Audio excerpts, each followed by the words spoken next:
The old woman's shoe came apart at the sole, right there on the wet sidewalk, 3 steps from Elara's door. The rain had been falling for 2 hours, hard and sideways, and the smell of it came under the gap between the door and the frame, along with something else. Motor oil and cold skin, and the particular exhaustion that lives in bodies that have been outside too long. Elara Voss, 26 years old. The kind of tired that comes after a 14-hour shift in your own restaurant with one prep cook who called out sick, had just turned the deadbolt when she heard the sound. A wet slap of rubber on wet concrete, and looked through the glass panel in the door to find 2 people outside that she had not seen a minute before. The man was holding the woman's elbow. Not romantically, but the way you hold someone when you are worried their legs will give. And the woman was looking down at her shoe the way people look at something that has failed them one time too many. Elara's hand was already on the deadbolt again before she had decided anything. She turned it the other direction. She pushed the door open. The man looked up first. He had grey at his temples, and the kind of face that had once been handsome and had settled into something more interesting with age. And his eyes, when they met hers, were careful in a way that had nothing to do with being caught in the rain. The woman beside him was small, maybe 5 feet 2, with white hair pinned up in a way that had come half loose in the weather. And when she looked at Elara, there was something in her expression that did not match the wet clothes or the broken shoe, something quiet and appraising that Elara filed away without knowing she was doing it. "Come in," Elara said. She did not ask if they needed anything because the answer was obvious. She stepped back and held the door, and they came inside. The man first, one hand still at the woman's elbow. Tracking water across the floor, Elara had mopped 40 minutes ago. She did not mention the floor. The restaurant was empty. The overhead lights were down to the low setting Elara used after close, warm and amber. And the chairs were mostly up on the tables except for the 4 she had not gotten to yet near the window. She pulled 2 down, set them at the table closest to the heating vent in the wall, and gestured. Neither of them argued. The woman sat carefully, the way people with sore joints sit, testing the chair before she let it take her full weight, and the man sat across from her and put both hands flat on the table, which was a habit Elara recognized. The habit of someone who needed to feel a solid surface under his palms. She had waitressed long enough to read hands. These were hands that had done difficult things and had learned to be still. She went to the kitchen without asking what they wanted and came back in 6 minutes with 2 bowls of the white bean soup that was left from dinner service, a basket of bread she had not cut yet, and 2 cups of tea, so dark it was almost black. The woman wrapped both hands around the mug and closed her eyes for one breath. When she opened them again, she looked at Elara with the same quiet attention as before and said, "How long have you had this place?" Elara told her, 4 years. The woman nodded, slowly, as if that answered something more than the question had asked. The man broke a piece of bread and did not eat it right away, just held it in one hand while he looked around the restaurant, at the framed photographs on the east wall, the small chalkboard menu near the kitchen door, the single candle Elara kept burning on the counter that she told herself was ambiance and was actually but habit. From the first winter she ran the place alone and could not afford the electric bill. "You did this yourself," the man said, and it was not quite a question. "Most of it," Elara said. She sat down in the 3rd chair at the table because her feet hurt and because they were not going anywhere. In this rain, and because she was 26 years old and had been standing since 5 in the morning. The woman looked at her over the rim of the mug and almost smiled. They talked the way people talk when they are warming up from the outside in pieces, without a straight line from one subject to the next. Elara learned that the man's name was Carlo and the woman's name was Rosa, which were not unusual names and which she would remember later as the first ordinary thing that turned out to be something else entirely. She told them she had grown up 2 neighborhoods over, that she had started the restaurant with a loan from a bank that had given her a loan officer who looked at her like she was going to fail, and had not quite been wrong, and that she was still paying it back. Rosa ate her soup in careful spoonfuls and asked questions that were specific in a way that felt personal, not curious. The way a person asks when they are comparing your answers to something they already know. Carlo watched Elara more than he spoke, which would have made her uncomfortable with a different man at a different hour, but which with him felt less like sizing her up and more like trying to solve something. The rain hit the window in long, wet sheets. None of them mentioned it. It was Rosa who brought up Dante Moretti, and the way she did it was sideways. She mentioned a man she said she knew, a man who ate alone and preferred corners, who had the particular quality of people who learned early that they were never not being watched. She did not name him. Elara was clearing the empty bread basket when she said, without looking up, "You mean the one who always takes table 4? The one who orders black coffee with no sugar and does not say thank you because he was never taught how?" She said it the way she said most things. Matter of fact, without heat. Because it was simply true. Table 4 was in the far left corner, angled so that the person sitting there could see every other table and both exits, and the man who took it every Friday evening without a reservation, who had the particular quality of someone who expects their preferences to be remembered without having stated them, had been coming in for 8 months. She knew his order. She did not know much else.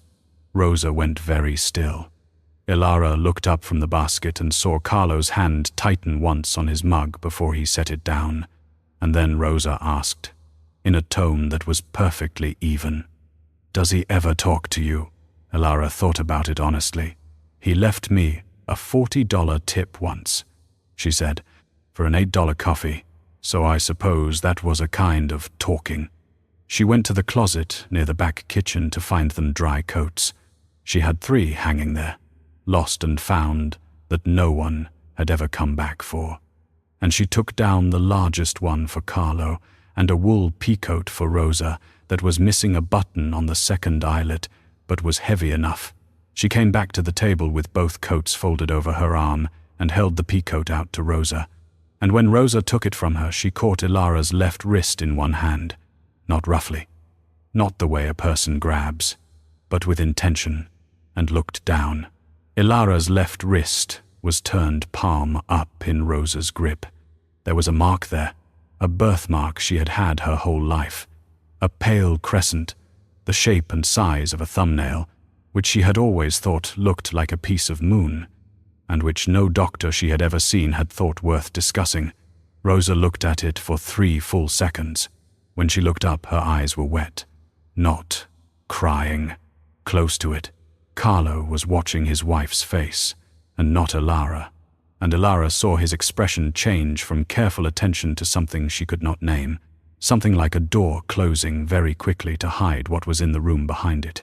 Rosa released her wrist. She stood and put the coat on and smoothed the front of it with both hands, slowly, as if she needed something to do with them. "Thank you," she said, and the word came out with more weight than the 2 syllables could reasonably carry. They moved toward the door. Carlo paused with his hand on the frame and looked back at Elara in a way that made her feel she was being memorized. She almost said something. Before she could, Rosa touched her husband's arm.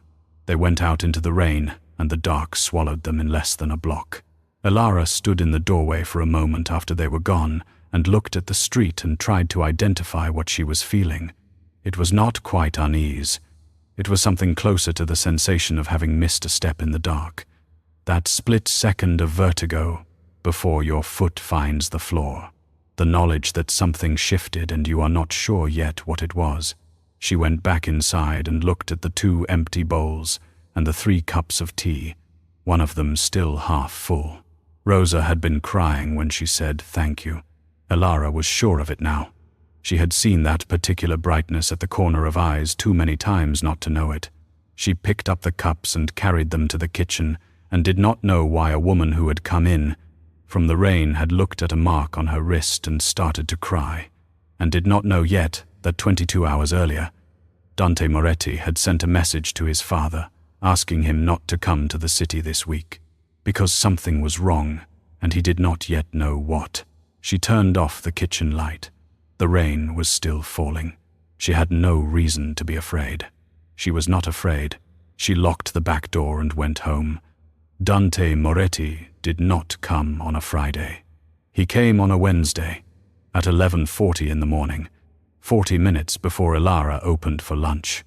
When the sidewalk out front was dry, and the chairs were still upside down on the tables, and she was in the kitchen with her hair pinned up and flour on her forearm from the bread she was shaping, she heard the knock, which was not the polite knock of someone who expected to be told to wait, but the single firm knock of someone who had decided the door was already open.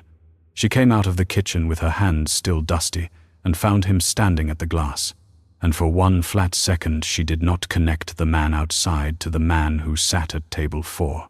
The man at table 4 wore suits that she thought of as expensive and was otherwise forgettable in the way powerful people sometimes are when they are not performing anything. The man outside now was wearing the same kind of suit, but his jaw was set and his eyes were moving over the interior of the restaurant, the way a person checks a room before entering it. Not looking for a table, looking for exits. She unlocked the door anyway.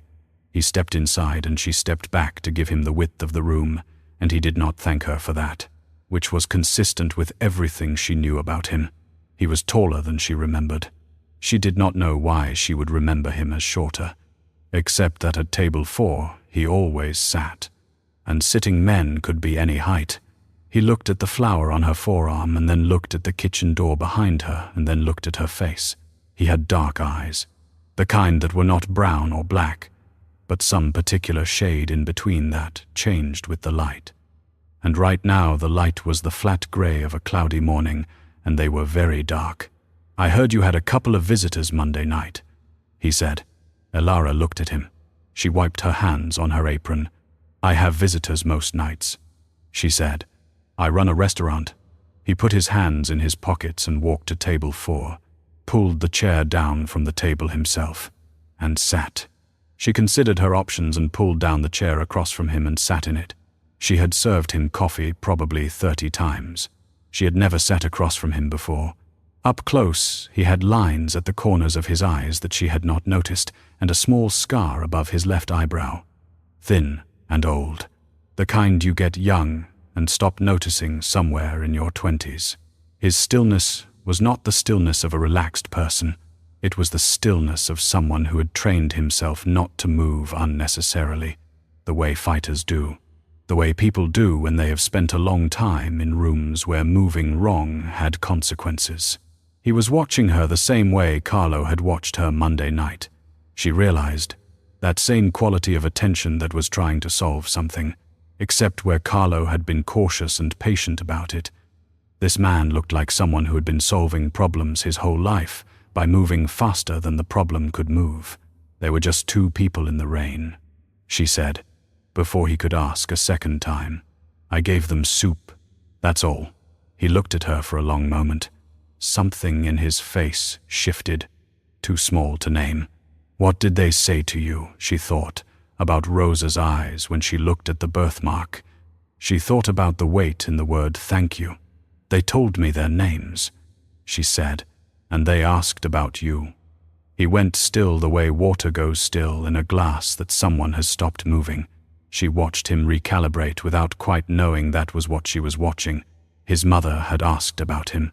His mother had asked about him by describing him, without his name, to a woman who worked in a restaurant, and the woman had known immediately who she meant, and had described him back in terms that required 8 months of quiet observation to produce. He had not expected that.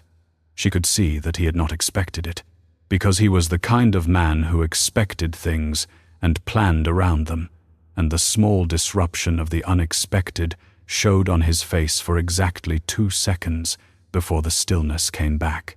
He took his hands out of his pockets and set them on the table, flat, and she remembered Carlo's hands on Monday night, the same gesture, and felt the floor tilt slightly under her feet without moving. "What did you tell them?" he said, and it came out without the inflection of a question because he already knew she had told them something. "The truth," she said, "that you order black coffee with no sugar and you always sit where you can see the door." He looked at her. Then he looked at the table. A muscle moved in his jaw. "That's all you know about me." It was not a question. "That's all I need to know," she said. "You pay your tab and you don't cause trouble. Past that, it's none of my business." He did not answer that right away. A delivery truck went by outside, its engine loud enough to fill the silence between them. And then the street went quiet again, and he was still looking at the table, at his own hands on it, and she had the odd sensation that he was not used to being spoken to that way. Not roughly, just plainly. As though his money and whatever else it was he carried into a room with him were simply not relevant to what she had said. She had not meant it as a challenge. It was simply how she ran her restaurant. She did not know things about her customers that they had not offered her, and she did not need to. She got up and went to the counter and poured him a coffee. Black, with no sugar, without asking, and set it in front of him. He looked at it. He picked it up.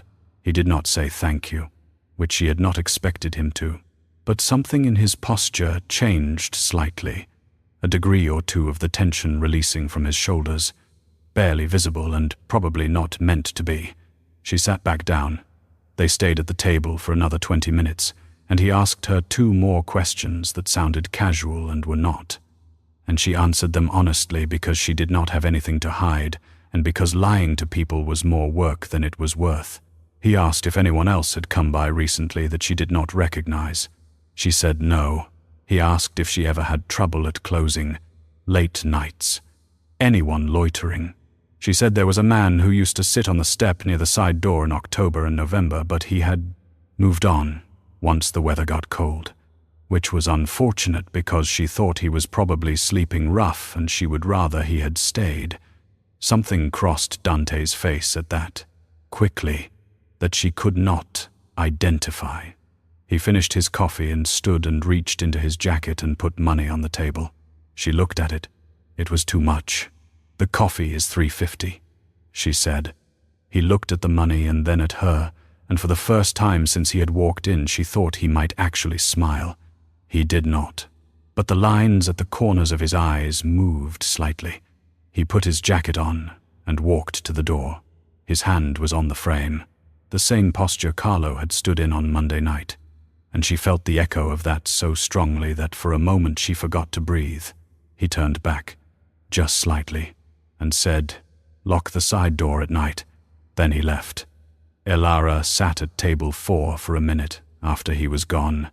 The coffee cup he had used was still there, a ring of residue at the bottom, the way you get when someone drinks it all the way down. She picked it up and held it, and thought about the specific weight of the 2 conversations she had had in this restaurant in the last 48 hours. One with 2 elderly strangers who had come in from the rain, and one with a man she had served coffee to for 8 months without learning his last name. She knew his last name now, Moretti, because Carlo had said it when they were talking about the neighborhood, the Moretti Family Foundation that had funded the new community kitchen 4 blocks east. She had not connected the name to table 4 until this morning. She connected it now. She set the cup down.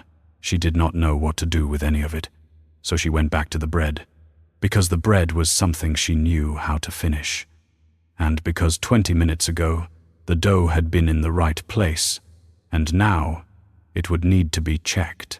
The kitchen smelled like yeast and warm flour, and the ordinary materials of the thing she had built here by herself. She put her hands in the dough and pressed, and the familiarity of it settled something in her chest that she had not known was unsettled.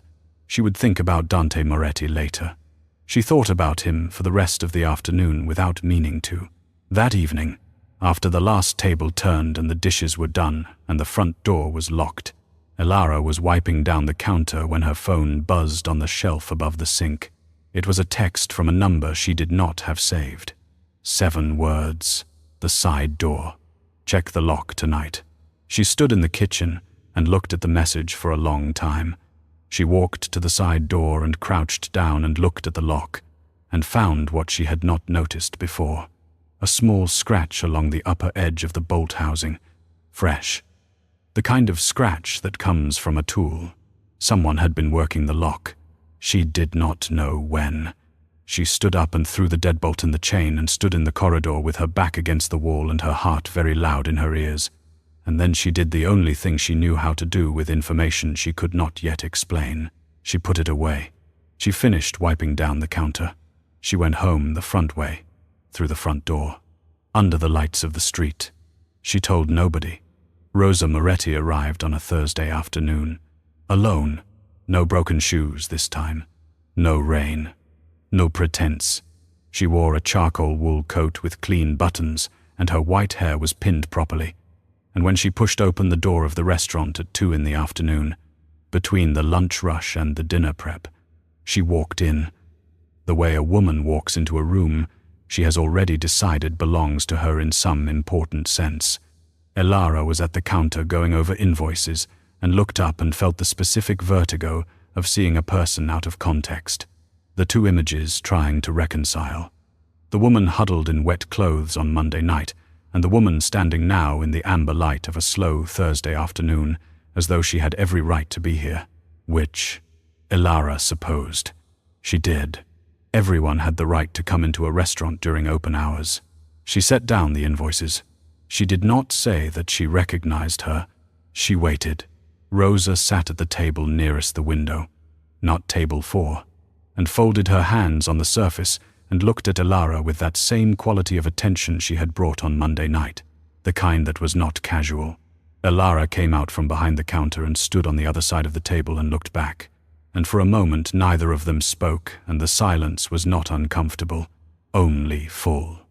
The way silences are between two people who are both trying to decide how honest to be. Then Rosa said, "Sit down, please." Elara pulled the chair out and sat. Rosa studied her face, the way you study a painting you have seen reproduced for years and are finally seeing in the original, checking each detail against some interior catalogue. And then she said, quietly and without preamble, "I was not who you thought I was on Monday." Elara looked at her. "I know," she said. Rosa seemed to have expected denial, or at least surprise. A small thing moved through her expression.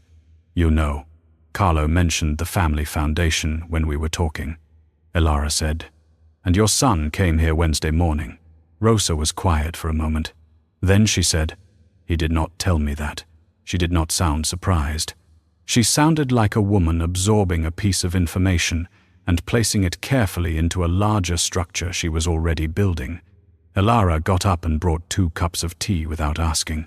It seemed to be the thing she did with this family. She set one in front of Rosa and sat back down and wrapped both hands around her own cup and waited for whatever was going to happen next. Rosa looked at the tea, and something crossed her face that was almost affectionate.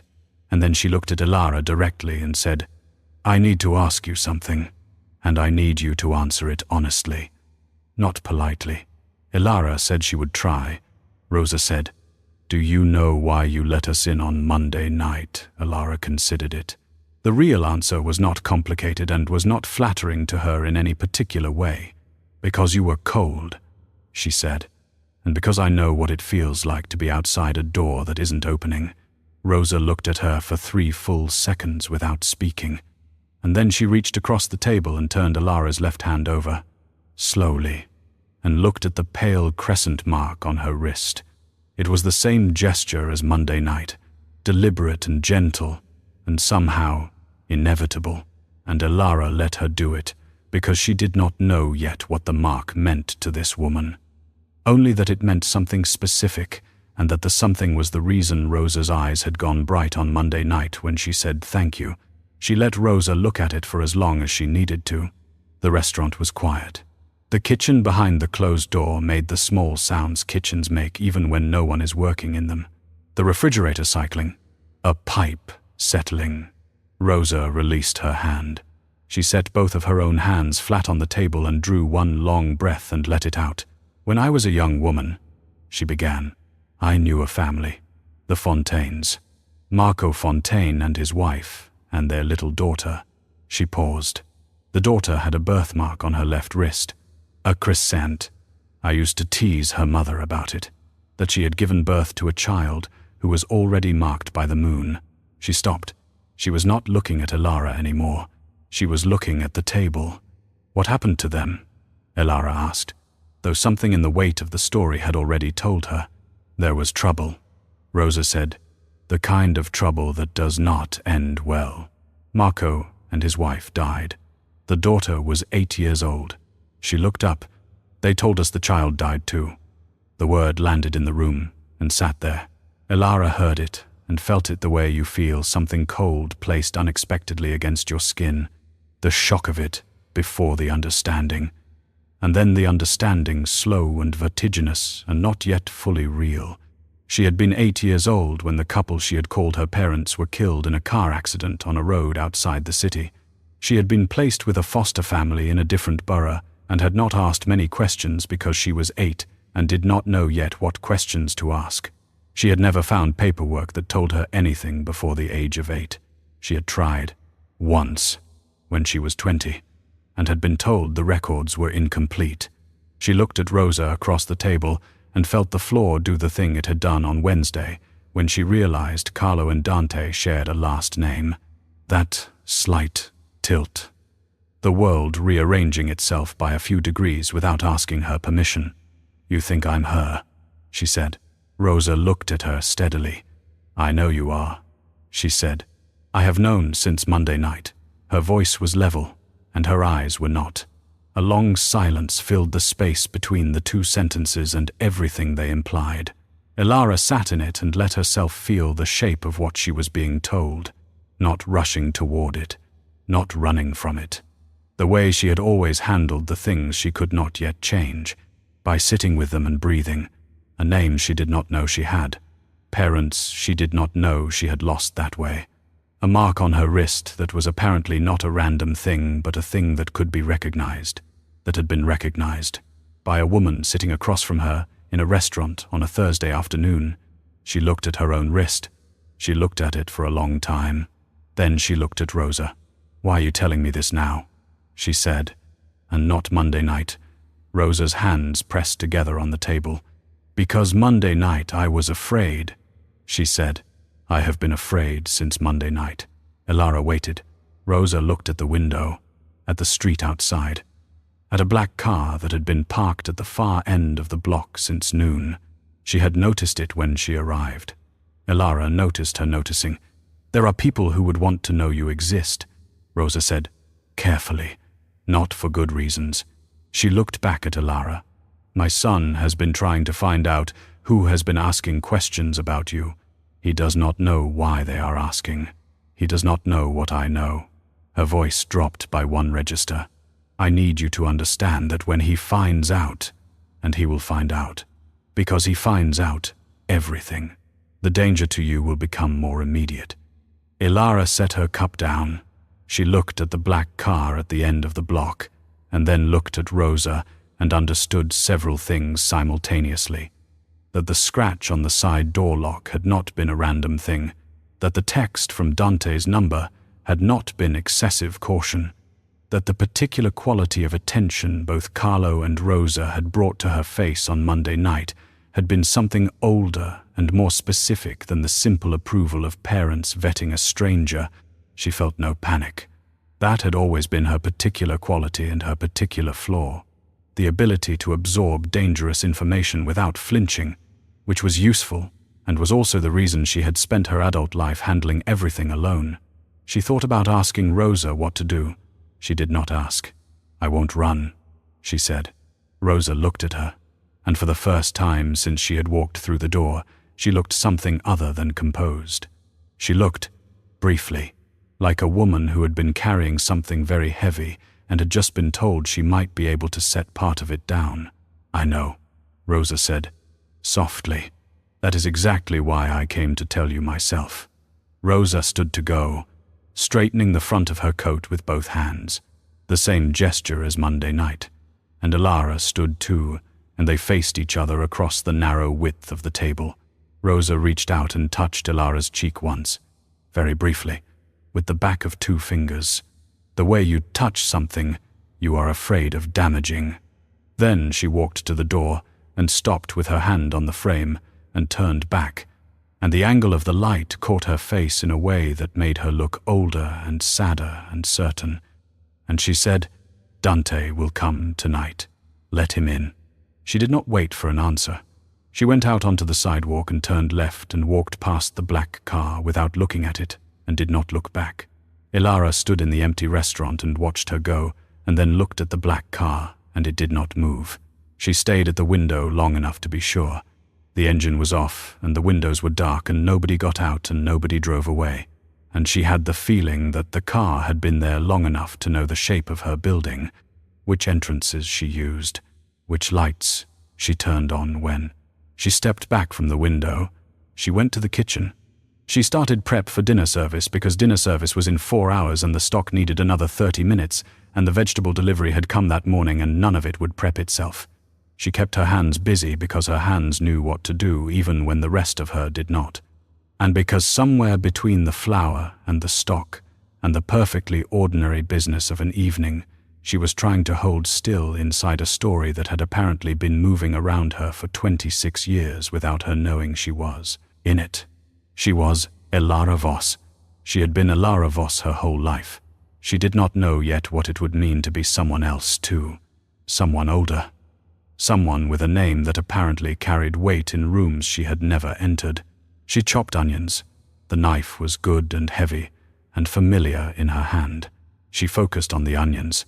Dante came at 9:40 in the evening, after the last table had paid and the busser had gone home, and the only light still on in the front was the one above the counter that Elara left burning until she finished the closing count. She heard the knock and knew it was him before she opened the door, not from any particular sound, but from the quality of it. That same single firm knock as Wednesday morning, the knock of someone who had decided. She unlocked the door and stepped back. He came in, and he was not wearing a suit. He was in dark clothes. No tie. And there was something in the way he moved that was different from the 2 times she had seen him before. A compression in his body. The particular alertness of someone who has been operating at high tension for a long time and has not yet found a reason to let it down. He looked at her face first, and then past her at the empty restaurant. A fast sweep that covered every corner and both exits in under 2 seconds, and then back at her. "You should have called me," he said. Elara looked at him. "I don't have your number," she said. He looked at her for a moment. "You have the text." She had not thought of that. She went behind the counter and he followed, and she did not tell him to stay on the other side because he was already moving and because something in his face told her that tonight was not the night for asking him to stay still. He put a folder on the counter between them. It was thin, maybe a dozen pages, and he set it down with the particular care of someone placing something they are not sure how to hand over. She looked at it and then looked at him. His jaw was tight. He had the look of a man who had been rehearsing a conversation for hours and had arrived at the conclusion that there was no good version of it. "My team pulled this together," he said. "Over the last 2 days. After the lock, she waited. He opened the folder and turned it so she could read it, and she looked down at the first page and saw Nam, Elara Fontaine, and under it a date of birth that matched hers, and under that a photograph, small and old, of a child who was perhaps 7 years old, with dark hair and a serious expression and a pale crescent mark clearly visible on the inside of her left wrist. She looked at the photograph for a long time. She looked at it the way you look at something that is both entirely foreign and entirely familiar, the way you look at a picture of yourself from a time you cannot remember. Her hand went to her own wrist without her deciding to move it. She pressed 2 fingers over the crescent and felt her own pulse under them, steady and unremarkable. "Marco Fontaine was my father's business partner," Dante said. His voice was flat, controlled. The voice of someone delivering a report and trying to keep it from becoming something else. 15 years ago there was a dispute, a serious one. People died. Your parents were among them. He stopped. The official account said the whole family. He stopped again. It was wrong. She kept her fingers on her wrist and looked at the photograph and did not say anything because there was nothing to say yet. Only things to absorb. And she had learned a long time ago that absorbing required silence. She was aware of him watching her. That quality of attention she had catalogued across weeks of Friday evenings and 2 direct encounters. And she was aware that his watching her now was different from all the times before. Tighter. More careful. The watching of someone who is afraid of what they might see. She turned to the second page. There were more photographs. Older. A man and a woman she did not recognize and knew immediately were her parents. A document with a seal she did not know. A series of addresses. And then a name she did not recognize. Vincenzo Luca, with a separate page of notes attached. She looked at the name. "Who is this?" she said. Dante's hand came down flat on the counter, not loudly, but with the particular firmness of someone stopping themselves from doing something else. "He is the reason I came tonight," he said. "He has known you were alive for at least a week. He has been the one asking questions about you." She looked up at him. He looked back at her, and she saw in his face the thing she had seen briefly on Wednesday, that thing she had not been able to name.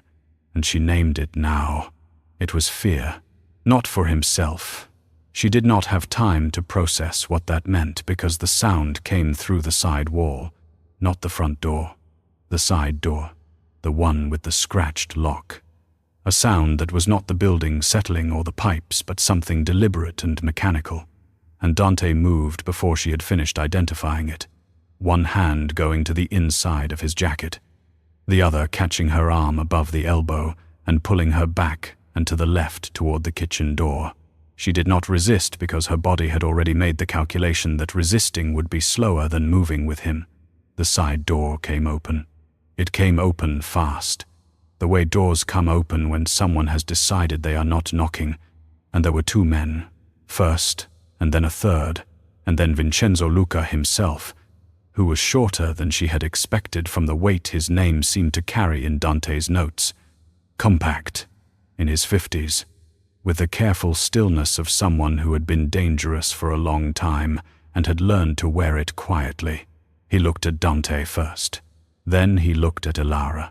Then he looked at her wrist, which was still bare, and something in his face settled, like a man checking a calculation and finding it correct. "Elara Fontaine," he said, and the name in his mouth sounded like a deed being read aloud. Dante put himself between them. It was not a dramatic gesture. No warning given. No speech made. He simply moved his body into the space between her and Vincenzo and stood there. And the 2 men Vincenzo had brought shifted their weight, and Dante did not move at all. Vincenzo looked at the space between them and almost smiled. "This is unexpected," he said. "The Moretti heir protecting a Fontaine." He said it with the careful pleasure of someone who has prepared a line and is watching it land. "The Fontaine agreement is still binding," he continued. "If there is an heir, the Eastern Territory reverts. You know this, don't? Your father knows this." He paused. "I am not here to hurt her. I am here because she is worth more to me alive. Elara," standing behind Dante's left shoulder, heard the words and felt the cold clarity of what they meant. That her value to this man was legal, territorial, instrumental. That she was a clause in a document she had never read, that could redraw borders she had never known existed. She thought about what Rosa had said, that there were people who would want to know she existed, not for good reasons. She thought that Rosa had understood this precisely and had come to her anyway. One of Vincenzo's men moved toward the counter and the folder, and Dante said, very quietly, "Do not touch that." And there was something in the way he said it that stopped the man as effectively as a locked door. Vincenzo spread his hands in a gesture of reasonableness. "I only want to talk," he said, "about the agreement, about what she is owed." He looked past Dante at Elara. "About what you are owed," he said, directed at her, his voice shifting into something warmer and more deliberate. "You have been living without your name for 26 years. without your inheritance, without knowing what was taken from you. Elara looked at him over Dante's shoulder. She thought about what it meant to be used as a legal instrument by a man who had probably had something to do with why she had been living without her name in the first place. She thought about the scratch on the side door lock, which Dante had spotted before she had, which meant someone had been at her door days before tonight. She thought about a black car parked at the end of the block all afternoon. "You've been watching me for more than a week," she said. Vincenzo looked at her with something that might have been approval. "I had to be sure," he said. Dante's hand found her wrist behind his back. Not grabbing, just a contact. A single point of warmth against the inside of her wrist, where the crescent was. And she understood it not as protection but as something quieter and more involuntary than that. The hand of someone making sure she was still there. The gun appeared from the second man's jacket and everything compressed. Dante moved first, fast and without announcing it, and what followed was brief and loud and over in less than 30 seconds. The kind of violence that is efficient and practiced and leaves very little room for anything else. Elara stayed against the kitchen door because moving would have made it harder, and because she had spent a long time learning the difference between the situations that required her to act and the situations that required her to be very still. When it was over, Vincenzo Luca was against the far wall with his hands visible and Dante's forearm across his chest, and the gun was on the floor, and both other men were against the side wall. And Dante was breathing slightly harder than usual, and there was a cut along his left forearm that was bleeding in a way that looked worse than it was. Elara looked at it. He looked at her. "I'm fine," he said. She walked to the counter and got a clean towel from below it and came back and pressed it against the cut without asking his permission, and he let her, which she noted, because he was not a man who let people do things without at least indicating he had allowed it. He looked down at her hands on his arm and then looked at her face. Vincenzo, pinned against the wall, said, "She is a fontaine. You know what that means for your family." Dante did not look at him. He was still looking at Elara. "It means," he said, "that someone tried to kill her when she was 8 years old." He paused. A long pause. Controlled. Deliberate. And didn't. The room held that sentence for a moment. Elara pressed the towel against his arm and felt his pulse under the cloth. Fast and real and present. And she thought about the photograph on page 1 of the folder. The child with the serious face and the crescent on her wrist. And she thought about the 8-year-old who had sat outside a door that did not open and had decided that night, without the words for it yet, that she would never again wait for someone else to let her in. She was that child. She was also this, standing in her own restaurant with her hands on the arm of a man who had put himself between her and a gun, and she did not know yet what all of it added up to. Only that it was not nothing. She held the towel and kept pressure on the cut, and the cut slowed and eventually stopped, and Vincenzo Luca was taken out of her restaurant by people who arrived 11 minutes later, did not introduce themselves. And when they were gone, the restaurant was very quiet, and she and Dante were alone at table 4 with the folder between them and the overhead light, making everything look amber and ordinary, the way it always did after close. They sat at table 4 with the folder between them and the restaurant settling into its own silence around them, the refrigerator humming behind the kitchen door, the street outside going quieter by degrees. Dante had his jacket off and his left forearm on the table with a clean towel wrapped around it, and he was looking at the folder and not at her. And she was looking at him and trying to understand what she was feeling. She had been told tonight that she was the daughter of a dead man, that she had been made to disappear at 8 years old, that her name was not her name. She had watched a man she had served coffee to for 8 months step between her and a loaded gun without hesitating. She was sitting at table 4 at close to midnight, and her hands were steady, and her mind was doing what it always did with large things, turning them slowly, not rushing to conclusions. The silence between them was the kind that was waiting for something. She said, "Tell me what you knew, and when you knew it." He looked up from the folder. She looked back at him and did not look away, because she needed to see his face when he answered, and he needed to see that she needed to. He was quiet for a moment, not the quiet of someone deciding whether to lie, but the quiet of someone deciding how much of the truth to start with. "I knew your name before I knew your face," he said. "My team flagged someone asking questions about you 6 days ago. I pulled your records. Background, history, the orphanage in the East Borough, the loan you took out for this place." He paused. "There was nothing in the records before you were 8. That kind of gap is not accidental." She waited. "I knew you were someone's missing piece," he said. "I did not know you were Fontaine until 2 days ago." She looked at him. "And you came here anyway," she said. "Wednesday. You came here before you knew." He looked at the table. "My mother called me Monday night," he said. "She told me she had met someone. She told me I needed to come see for myself." He stopped. "She did not tell me why." He looked up. "I came because she asked me to." Elara held that. The son who had come because his mother asked. The man at table 4, who controlled things and solved problems and moved faster than the problem could move.